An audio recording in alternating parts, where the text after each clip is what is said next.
Hi, my name is Jimmy Williams with NFL Draft Diamonds. And here with me today, I have a player I'd like you guys to meet. This here is Cale Sanders Jr. He is a defensive back out of SMU. Uh, hey, nice to meet you, man. Nice to meet you too, man. Happy to be here.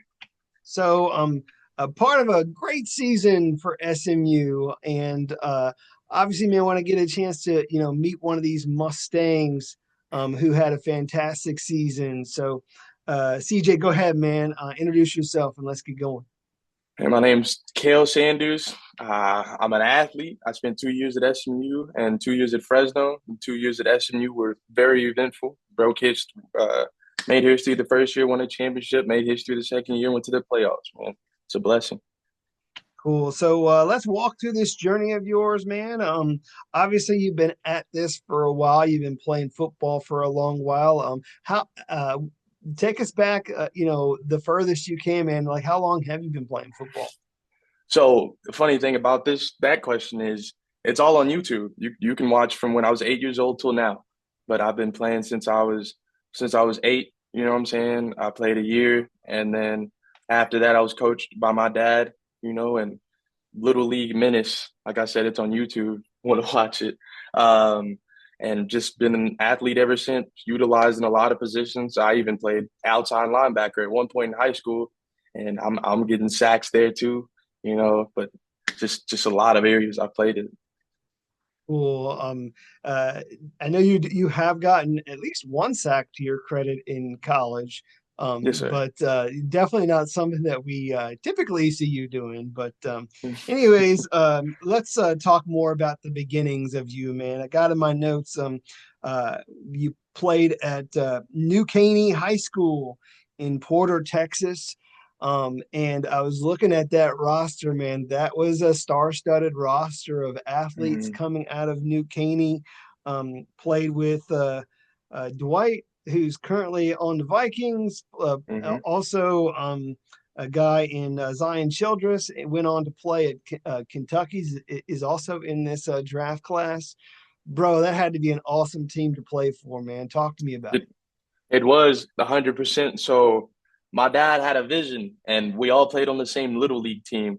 So then, we get to my high school, and somehow, some way, his plan was to shift and get some weapons over at that school. So then, he came, and a couple other guys came. Dwight came, Zion came, and shoot, that was great. I played 1 year on. No, I played every season on varsity, and then played with them, and they were good role models to look up to. You know what I'm saying? Trying to surpass them all the time made me so much better. And I'm not sure I'd be the same athlete without playing against them and with them. Gotcha. Again, Dwight McLaughlin, I wanted to give him a shout out, of course, a guy that you played with in high school. Obviously, he went on currently playing for the Vikings, Hmm. along with some football, man. I also have in my notes there at New Caney, you're a star track athlete as well. Have in my notes that you ran Hmm. a 10-9 in the 100 meter and was a 6 foot high jumper, man. Talk to me about you as a track athlete. Yes, sir, man. Like I said, that also dates back to when I was 8 years old. My dad had me on the track, and we've been on that. We were hopping the fence to get in the school track to get good workouts in, man. And we got to high school and started high jumping. And the story about that high jump is I was against Dwight McLaughlin that day, and we were going jump for jump, and seeing him clear 6 foot is what made me clear 6 foot. You know what I'm saying? That's what being next to great athletes does to you. But yeah, track is in my blood, and I've been a runner my whole life. I really love doing relays for the most part. I was on every relay for majority of my track life, especially in high school. That had to be a nice track team too, man. I mean, with Dwight running that too. I mean, you guys win any meets? You have any accolades that you were able to take credit for? We went to a regionals in our area in the 4x4 with me, Dwight Zion, and Jordan Cooper, who was the quarterback at the time. And that was interesting. And then we also went to the Texas relays and our with our 4x1, and like I said, and a lot of interesting experience with that group. And we were just some workers. Sometimes the track practice wasn't enough, so we'd have another track practice after the track practice. Man, just team full of workers, no matter what. Awesome. I do like the track background. I do think that a lot of scouts prefer their skill players having some sort of track and field background or background in other sports. So definitely feel like that helps you as a prospect to have that to your credit. So as you're coming out of New Caney High School there in Texas, a lot of schools interested, man. You could have ended up in a whole lot of places, but you chose to, go with Fresno State out there in California. Talk about those early days there with you at Fresno State and how you were developed as an athlete early on. So first of all, getting there was a part of my stubbornness. I really wanted to play running back because I loved it. I loved the offensive side of the ball, but majority of my offers were to play DB, and the offensive, the running backs coach at UCF ended up getting an offensive coordinator job at Utah State. So he took that, and then a last minute switch. I went where I felt like they wanted to see me at, and I ended up being Fresno State. And getting over there early was a culture shock, man. Like Californians are different, you know what I'm saying? And then the players also being young guys from different places in California, it was like swimming in a sea with different fish, But then I got my footing, and we had an interesting strength coach who believed that we're going to die underneath these weights. And we did do that majority of the initial time. And shoot, I just, was working, just enjoyed playing football, not sure that I would be getting an early start, and then developed in being a fifth player, and they would rotate the first two, and then eventually I got a shot as well. Yeah, I mean, you got a decent amount of playing time there at Fresno State, but ultimately you ended up transferring out and going to SMU. Mhm. Talk me through a little bit of like the mentality of transferring out of there and moving on to SMU, man. What's going on, and how did that work? So I was feeling like I was hit a wall mentally, I feel like, and I wasn't growing as I wanted to.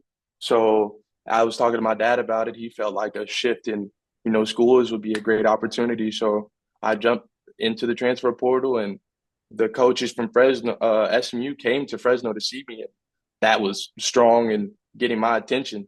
And so I don't like how, the transfer portal works. I didn't feel like being recruited again, hit up by a lot of coaches. So as soon as I saw something I liked, I didn't want to weigh any other options. I just, I was a Mustang right after that first visit. Nice. I know that early on in your recruiting coming out of high school, there were some Texas-based teams that were interested. I don't know Mhm. if SMU was one of them, but I mean, it kind of feels did that just kind of feel like home for you? I mean, just coming back to the state of Texas. I mean, was that 100%. That kind of was part of the mentality of choosing them versus perhaps somebody else? Yeah, that was awesome. One, I wasn't really weighing too many options. Like I said, I was in and out, and I liked the situation. And one of the biggest draws was food. Like the food situation is a lot different in Fresno and SMU. But also being 2 hours away from my family or 3 hours away from my family instead of 24 was a big draw too as well. And it wasn't as expensive to come see games as well. So allowing my family easy access to me was a big draw as well. Nice. So CJ, looking at you and your career, I've seen per PFF that you've actually played a lot of positions there in the secondary, whether it be corner, nickel, safety. I do feel like that's one of the things that you really have going for you as a prospect.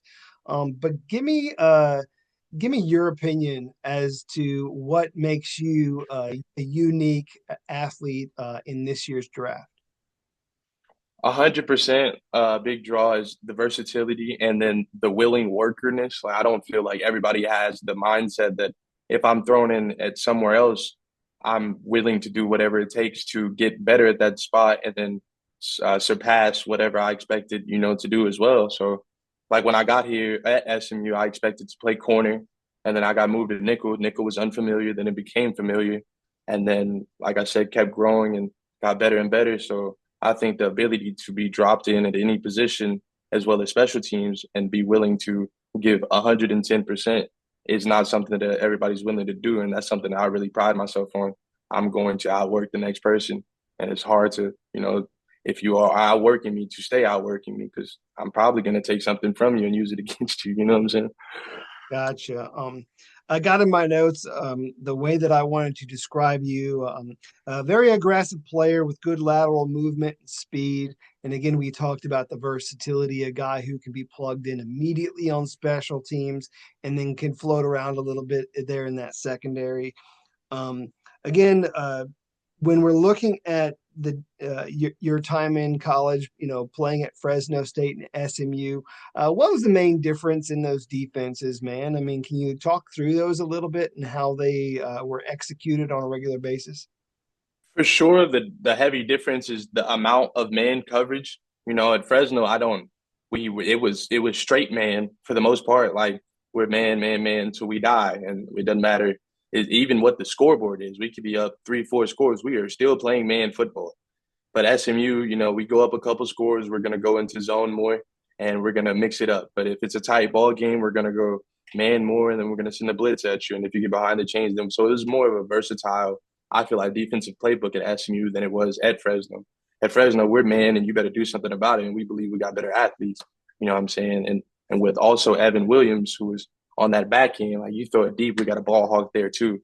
So with the pieces that were at SMU and the pieces or were at Fresno and SMU, I kind of understand the different schemes, but that was the main difference in those schemes.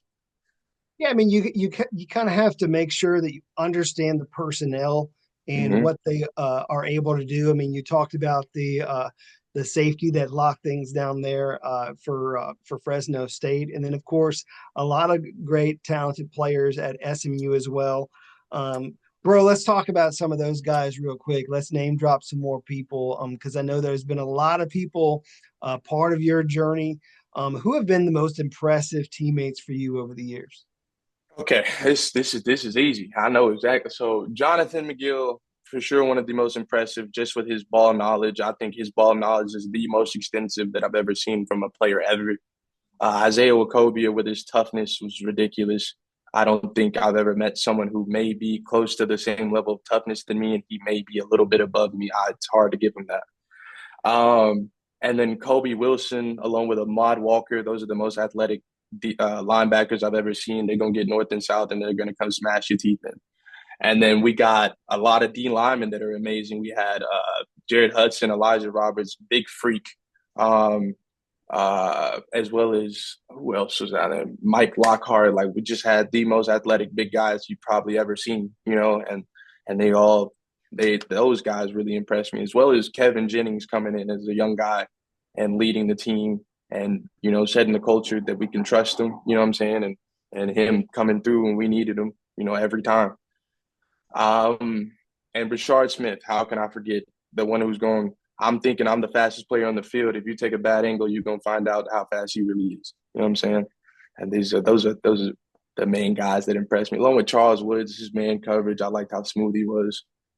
Um, and Brandon Crossley, of course, is just a leader. I had somebody knocking on my door. I had Oh, yeah, you're good. Keep he going. was a leader for me. He was ahead of me in the role, and he taught me forever. Like him knocking twice.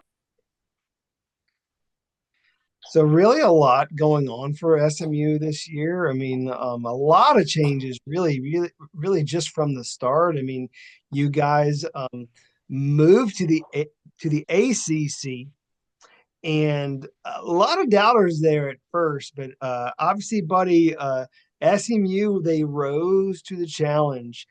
Talk about, I don't know, just kind of how you guys went about your day to day with all of those people thinking maybe less about you than you deserve. So it was fuel to us essentially. Like we definitely was hearing the noise, but never let it distract us. We definitely enjoyed proving everybody wrong week to week, but it was never really about proving anybody wrong. It was about playing to our standards and preparing to our standards. And that was, you know, just coming to meetings prepared and sometimes having player meetings on the weekends. But I think the true thing that really helped us was that we were so interconnected that it didn't really matter what anybody outside said. Like I said before the season, that as long as the 11 on offense believe and 11 on defense believe, who can really stop us? And that's exactly what happened throughout the season. We were tried and tested multiple times, but you can't point at a time where there was some bickering on the sideline or people beefing with each other. Like we were just a family through and through. And I think that's the rarest part about that team. Yeah, I mean, I know that the season didn't necessarily end the way you guys wanted to, but I mean, I don't think anyone really thought that you would get as far as you did. I mean, bro, you guys went 11 regular season wins, which is awesome for SMU. It's very rare that you guys, have been that successful. And I know with all those doubters, they were like, well, who has SMU played? Who have they beaten? Well, let's just go ahead and, walk through it. I mean, some of the best wins against, Louisville, against Pittsburgh, a lot of great victories, man. Walk me Mhm. through some of these moments this past season. Uh, I think craziest moment was the Duke field goal block to go into overtime. Oh no, we didn't. I don't know. We didn't go into over. Did we? Yeah, yeah. The Duke field goal block to go into overtime, and then winning it in overtime. You know what I'm saying? Basically, the drop your nuts moment. Like we're here, and that was crazy. Pitt, we was expecting a blazing, and we put out a fire early. That was great. Like the Louisville one to game it with an interception essentially from Isaiah. That was great. And all of these, and then to also pack out the stadium. If you can see this difference in 2023 and in 2024, the stadium. So bringing all of those people into the stands, in which it was kind of hard to do that the season before, was amazing. And I think that was the biggest thing. Like just feeling that stadium full and the noise being as loud as it could have been. Like, that was great. That was great. So, what is one of your personal best moments? Is there like a play or something that we could, just kind of draw to a little bit, either from this season or just kind of, with your career overall? Is there one moment that like you just love sharing? I'm super hard on myself. I love to get better than I was. Like there's always something for me, but I'd say, the Memphis game essentially, like smashing a dude and tipping getting the ball tipped up to my linebacker, like that was great.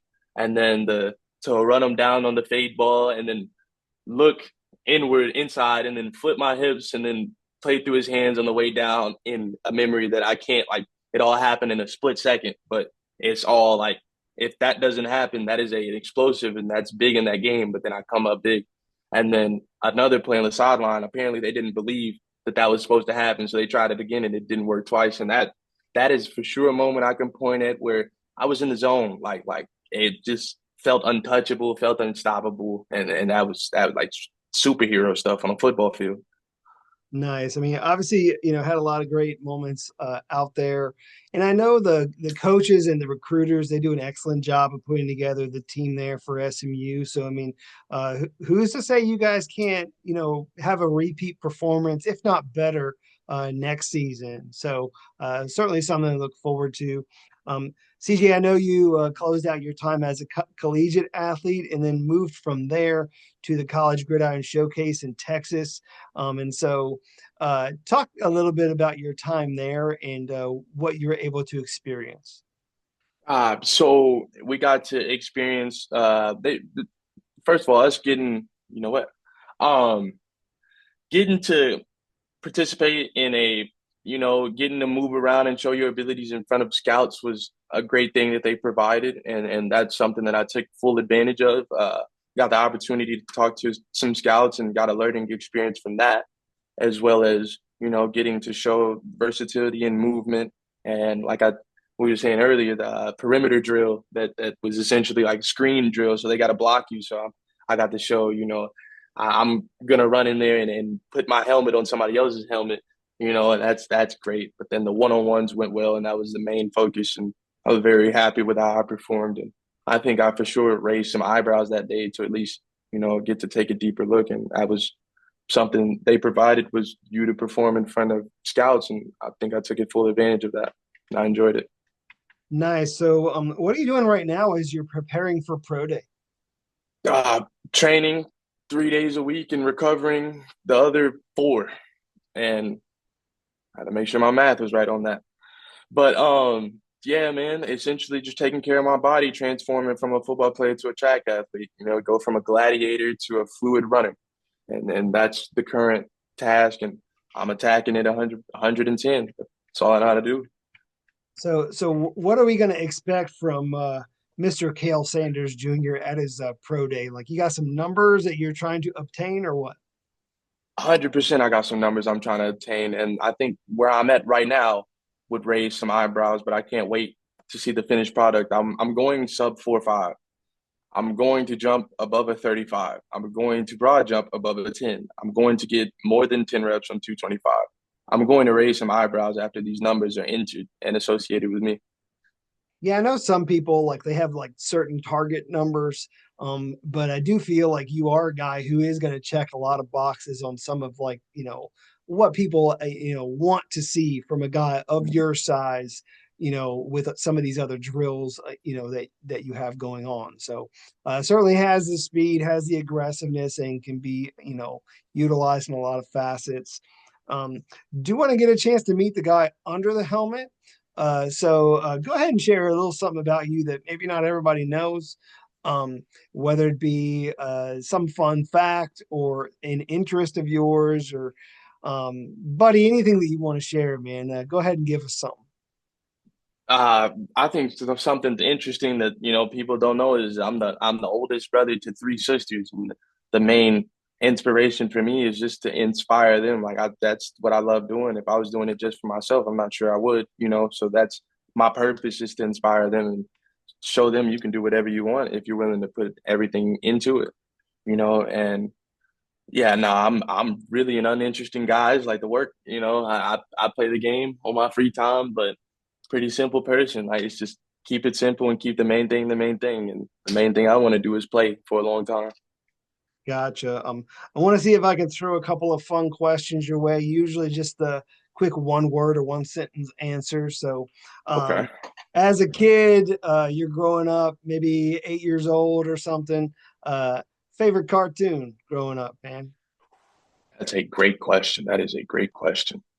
I think I'm gonna have to go with Gravity Falls. So it was my first. It was on Disney XD, right? But it was the first like kind of show that made you think. It wasn't just straightforward. It was a lot of little like nuggets in there, and it was I don't know. I messed with that thing. It was a mind bender before mind benders were exposed to 8-year-olds.